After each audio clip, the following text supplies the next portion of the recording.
Hello my dear friend, welcome back to channel. तो आज के इस वीडियो में हम करने वाले हैं MT second year MC 4 unit number 5 regulatory policy and framework का टॉपिक। ठीक है, तो इसमें कौन कौन से टॉपिक जो है वो हमें कवर करना है। इस यूनिट में हमें 5 टॉपिक्स कवर करने हैं। फर्स्ट है गवर्नमेंट रेगुलेटरी पॉलिसी टिल 1990 कि गवर्नमेंट की क्या रेगुलेटरी पॉलिसी थी 1990 तक। उसके बाद आता है reformist policy package of July 1991। Government ने अपनी पॉलिसी में चेंज किया था 1991 में, वो क्या क्या चेंजेस थे। उसके बाद जो नेक्स्ट टॉपिक हमें करना है रेगुलेटरी फ्रेमवर्क के बारे में। उसके बाद है basic business law, environment protection law. तो ये 5 टॉपिक्स जो है वो हमें इस यूनिट में कवर करने हैं। तो आज के इस यूनिट पे पहले हम देख लेते हैं गवर्नमेंट रेगुलेटरी पॉलिसी क्या थी टिल 1990 तक। So government regulatory policy till 1990, the problem that facing the Indian economy is 50s could be regarded as the starting point for severe government regulations of industry and trade। यानी कि India economy में बहुत सारी problem को face किया 50s तक। तो ये डिसाइड किया गया कि कहीं ना कहीं कोई ना कोई गवर्नमेंट को कुछ रेगुलेटरी पॉलिसी निकालनी चाहिए जिसकी वजह से इंडस्ट्री या ट्रेड को ईजिली रेगुलेट किया जा सके, बढ़ाया जा सके। The economic suffer from several basic deficiency of which the important one were, यानी कि जो हमारी इकोनॉमी थी उसने बहुत सारी प्रॉब्लम को सफ़र किया। कौन कौन सी प्रॉब्लम थी। Vicious circle of poverty and low income with low level of saving and investment, क्योंकि पॉवर्टी बहुत ज़्यादा थी। पॉवर्टी यही है कि इनकम कम होने की वजह से, जब इनकम कम है तो पॉवर्टी होगी और साथ ही साथ ना ही हमारी सेविंग हो पाएगी, ना ही हम कहीं पे इन्वेस्ट कर पाएंगे। तो ये एक बहुत ही बड़ी प्रॉब्लम थी इंडिया इकोनॉमी की। सेकंड थी little incentives for entrepreneur to invest in industry. तो कोई इंसेंटिव्स प्रोवाइड नहीं किया जा रहा था इंडस्ट्री को चलाने के लिए कि इंडस्ट्री में लोग ज़्यादा से ज़्यादा अपना पैसा इन्वेस्ट करें। ठीक है, क्योंकि वहाँ पे उनको कोई ज़्यादा इंसेंटिव, ज़्यादा अर्निंग नहीं जो है दिख रही थी। Naturally it was felt that a structural transformation of the economy was the only remedy to ensure a high rate of growth and sustainable improvement in standard of living of the people। अब क्या देखा गया, कहीं ना कहीं हम बात कर रहे हैं कि 50s में कुछ प्रॉब्लम देखी गई इंडियन इकोनॉमी में, जिसकी वजह से कुछ रेगुलेटरी पॉलिसी को लाया गया गवर्नमेंट के द्वारा ताकि हमारी इंडस्ट्री और ट्रेड जो है इजीली वर्क कर सके। क्योंकि इकोनॉमी बहुत सारी प्रॉब्लम से सफ़र कर रही थी, जिसमें 2 प्रॉब्लम ये थी कि फर्स्ट थी पॉवर्टी। पॉवर्टी होने की वजह क्या थी, क्योंकि इनकम कम थी जिसकी वजह से सेविंग और इन्वेस्टमेंट भी हमारी कम थी। सेकंड पॉइंट ये था कि इंडस्ट्री को सेटअप नहीं किया जा रहा था, क्योंकि जो एंटरप्रेन्योर थे उनको ज़्यादा इंसेंटिव, ज़्यादा अर्निंग जो है नहीं दिख रही थी। तो ये देखा गया कहीं ना कहीं हमारी इकोनॉमी में जो भी स्ट्रक्चर बनाया गया उसमें ट्रांसफॉर्मेशन करनी चाहिए ताकि हमारी इकोनॉमी जो है वो हाई रेट ऑफ ग्रोथ को अचीव कर सके, साथ ही साथ हमारी इकोनॉमी की डेवलपमेंट हो। अगर हमारी इकोनॉमी ग्रो कर रही है, डेवलप कर रही है, तो हमारी इकोनॉमी के जो लोग हैं उनका स्टैंडर्ड ऑफ लिविंग भी रेज होगा। उसके बाद आता है state intervention in the economy and well coordinated state policy were considered necessary to bring about the essential structural changes in the system of production and distribution. तो यही कहा गया है कि कहीं ना कहीं हमारी स्टेट को भी इंटरवेन करना चाहिए, उसको भी रेगुलेटरी पॉलिसी बनानी चाहिए ताकि हमारी जो प्रोडक्शन और डिस्ट्रीब्यूशन है, जो भी हमारी इकोनॉमिक का स्ट्रक्चर है, वो उसमें चेंजेस आ सके, उसमें डेवलपमेंट हो सके, ग्रोथ हो सके। For 3.5 decades from the 50s to mid 80s, the Indian economy was therefore regulated by the state and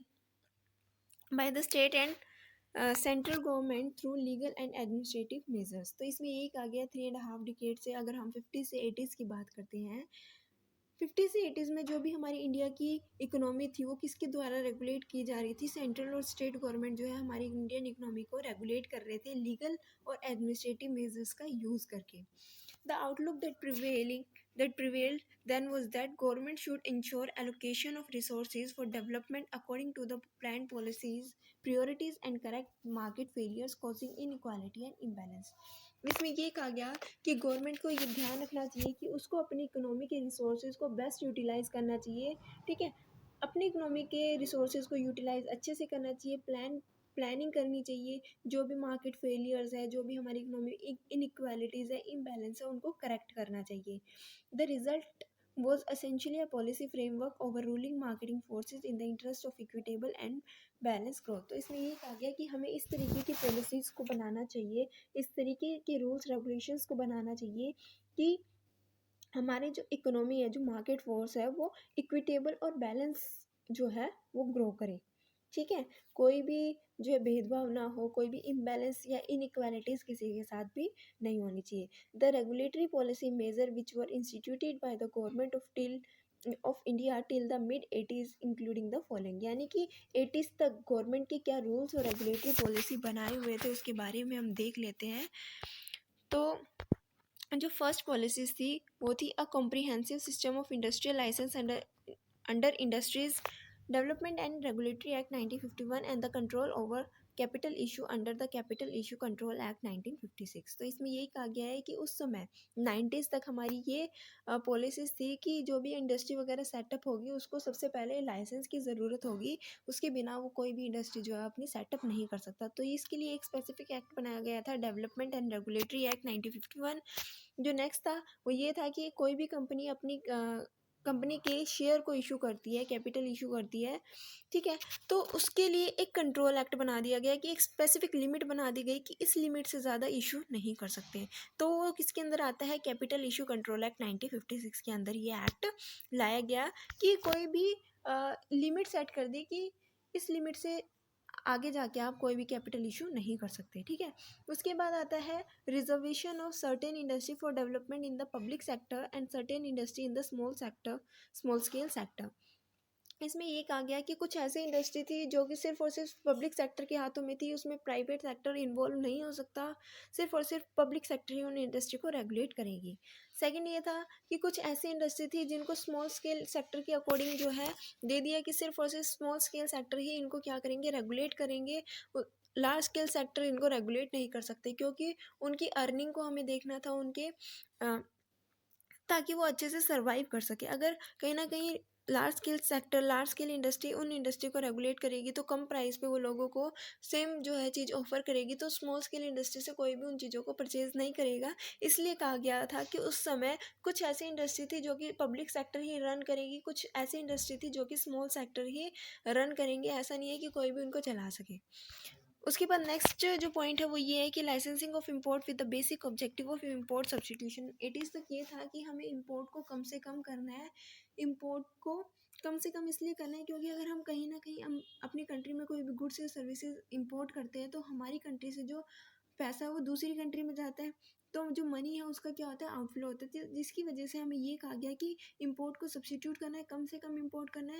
लेकिन ऐसा नहीं था कि इंपोर्ट बिल्कुल ही ख़त्म हो चुका था, इंपोर्ट था। तो जो भी पर्सन इंपोर्ट करना चाहता है दूसरी कंट्री से अपनी कंट्री में, उसको लाइसेंस की रिक्वायरमेंट होगी, अगर वो लाइसेंस वैलिड है तो ही वो उस चीज़ को इंपोर्ट कर सकता है।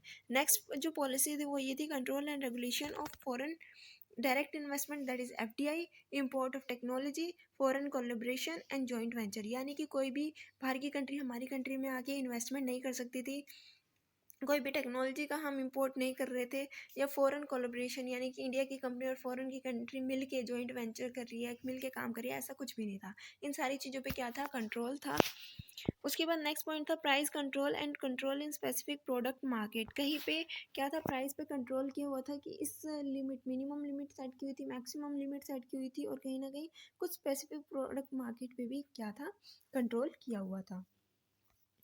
उसके बाद आता है regulations of security market under under the security contract regulation act 1956, यानी कि जो हमारी सिक्योरिटी मार्केट थी उसको भी रेगुलेट किया जा रहा था सिक्योरिटी कॉन्ट्रैक्ट एक्ट 1956 के अंदर।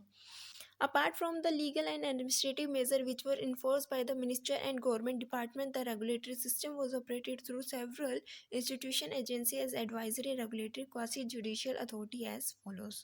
इसमें ये कहा गया था कि माना कि हमने सेंट्रल स्टेट गवर्नमेंट यानी कि जो गवर्नमेंट डिपार्टमेंट या मिनिस्टर्स है वो लीगल और एडमिनिस्ट्रेटिव मेजर के थ्रू हमारी इंडियन इकोनॉमी को रेगुलेट कर रहे थे, साथ ही साथ कुछ ऐसी सेपरेट इंस्टीट्यूशन एजेंसीज थी जिनको ऑपरेट किया जा रहा था एडवाइजरी, रेगुलेटरी और जुडिशियल अथॉरिटी के द्वारा। कौन कौन थी, क्या क्या थी, उसके बारे में देखते हैं। फर्स्ट थी हमारी प्लानिंग कमीशन, जो कि एक एडवाइजरी बॉडी है to formulate development plans in the consultation with the central ministry and state government, यानी कि कोई भी हमारी इकोनॉमी में डेवलपमेंट होनी थी उससे रिगार्डिंग जो भी प्लान वगैरह बनाए हुए थे, जो भी कंसल्टेशन करनी थी कि किस तरीके से डेवलपमेंट करनी है, तो उसके लिए जो सेंट्रल मिनिस्टर्स है और जो स्टेट गवर्नमेंट है उनकी कंसल्ट के साथ ही प्लानिंग मिनिस्टर जो है, प्लानिंग कमीशन जो है वो आगे पॉलिसी डेवलपमेंट प्लान को फॉर्मुलेट करते थे।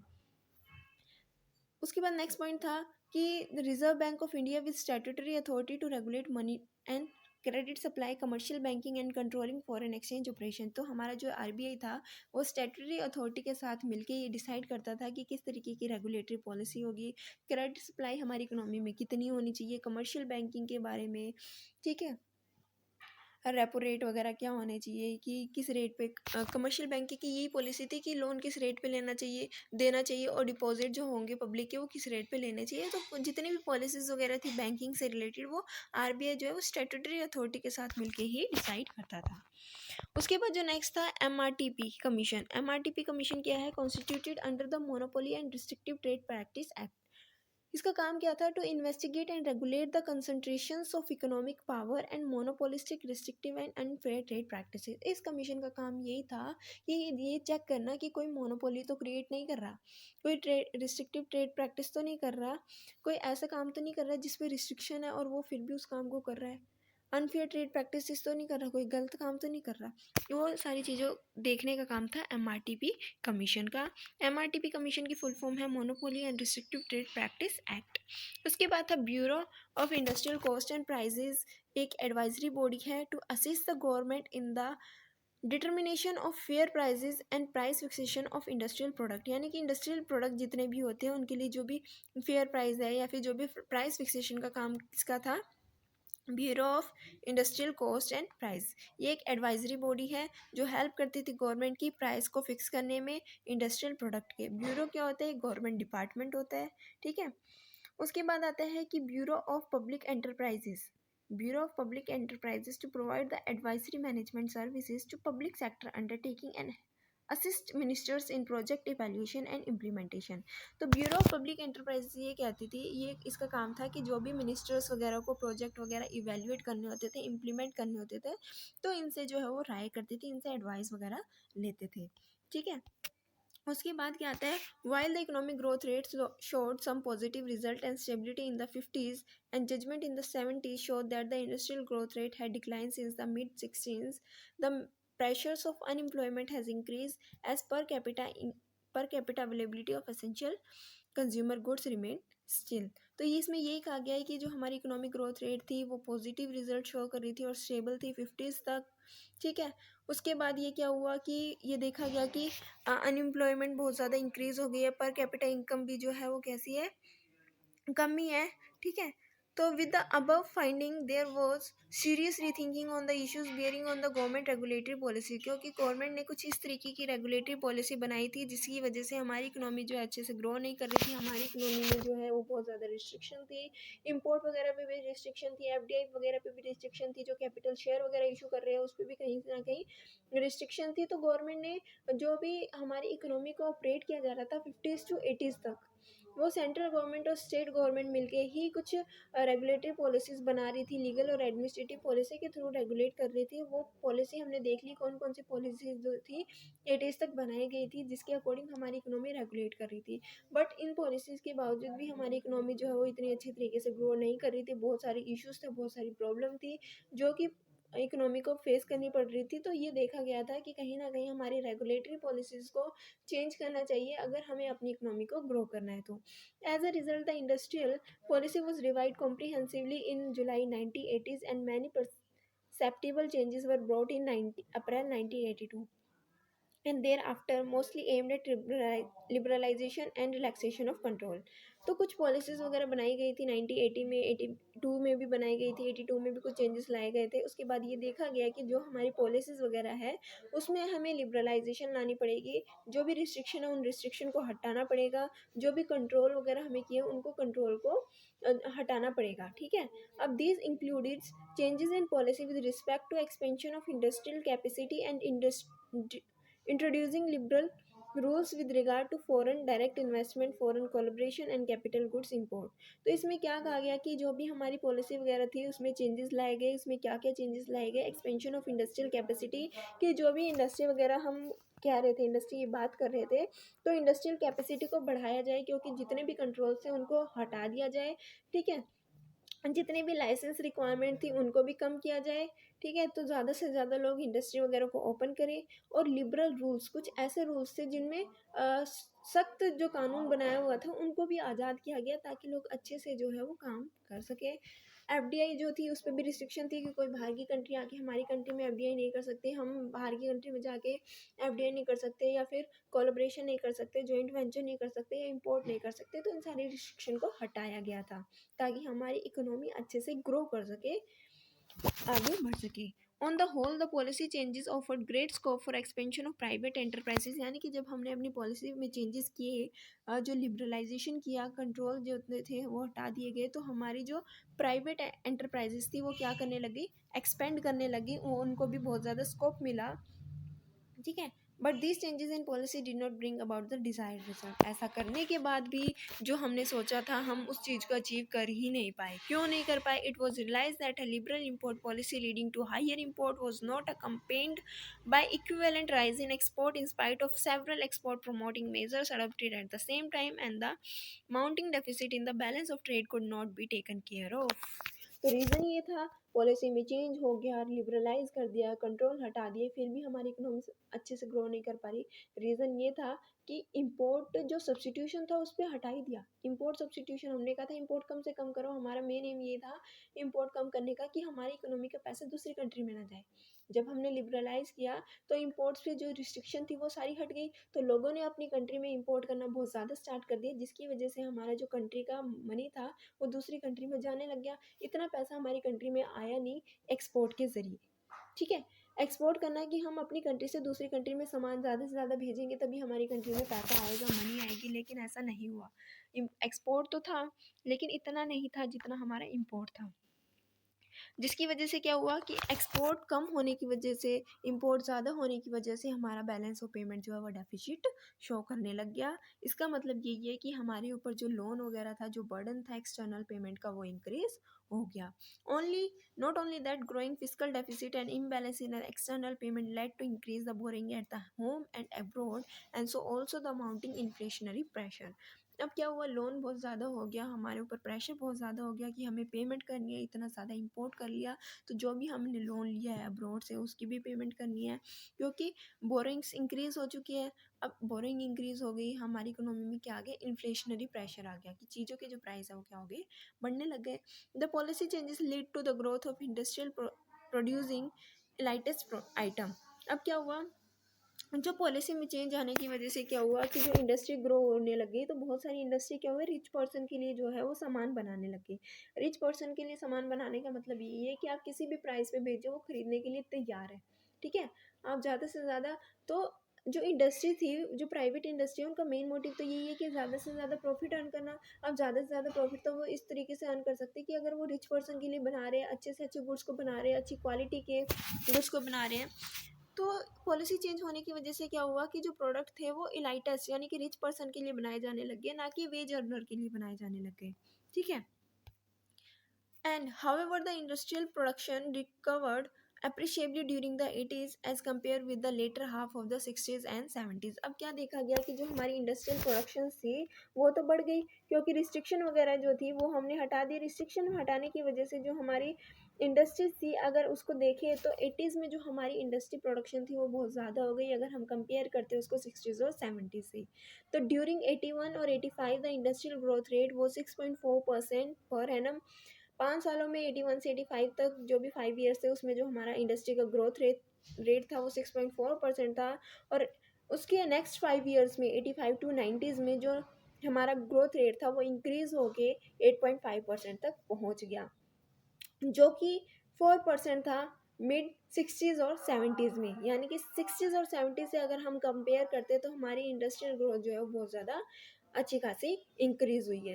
तो ये था आज का टॉपिक जिसमें हमने पढ़ा कि जो गवर्नमेंट की रेगुलेटरी पॉलिसी क्या थी टिल 1990s तक। तो आई होप कि आपको ये कंसेप्ट अच्छे से क्लियर हो गया हो, समझ में आ गया हो। वीडियो अच्छी लगी तो वीडियो को लाइक शेयर और सब्सक्राइब किए बिना मत जाना। Thanks for watching. और साथ ही साथ मैं आपको ये बात बताना चाहती हूँ कि ये जो हमारी वीडियो है, ठीक है, इसका जो नोट्स है ये आपको डिस्क्रिप्शन बॉक्स में मिल जाएंगे, ताकि आप अच्छे से अपनी तरफ से भी एक बार उसको रीड कर सको, अच्छे से रिवाइज कर सको। आपको नोट्स बनाने की ज़रूरत नहीं है, नोट्स डिस्क्रिप्शन बॉक्स में आपको मिलेंगे, आपको अपना टाइम वेस्ट करने की ज़रूरत नहीं है। अभी भी कोई डाउट है तो कमेंट बॉक्स में कमेंट करके पूछ सकते हो। और साथ ही साथ इसका जो नेक्स्ट पार्ट है वो नेक्स्ट वीडियो में आएगा, देखना मत भूलिएगा। जो है reformist policy package of July 1991 की 1991 में क्या पॉलिसी वगैरह बनाई गई थी। Thanks for watching.